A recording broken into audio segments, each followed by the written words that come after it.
Okay, so this week we're talking about athletes and what systems could be affected. There's 3 different systems for energy metabolism, and as an athlete, it can be a priority to be aware of which system is working and how. So you have the ATP system or the phosphagen system ATP, you have the lactic acid system, and the aerobic system. So the aerobic system, we'll start backwards going forwards. The aerobic system is going to be used in long-term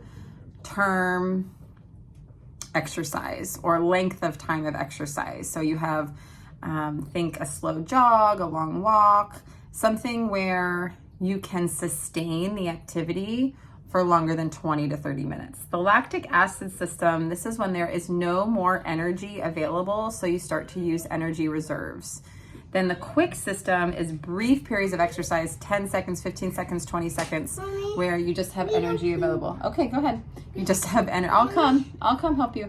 You just have energy available. So this is the beauty of working from home. So sorry.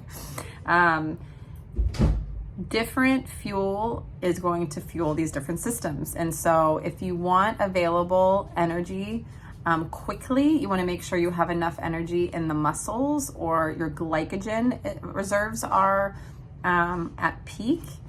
If you want to make sure you can exercise for long periods, you want to have enough energy reserves in terms of body fat. Depending upon the specificity of exercise will dictate the specificity of training, both physical and nutrition wise. So there is not one answer for every athlete, but being nourished will give you that extra edge. Paying attention to your nutrition and the kind of energy systems that you need for your sports performance will be important. A football player is different than a soccer player, is different than a baseball player. They all require different energy outputs, which means different types of training and different types of nutrition recommendations. Hope this helps.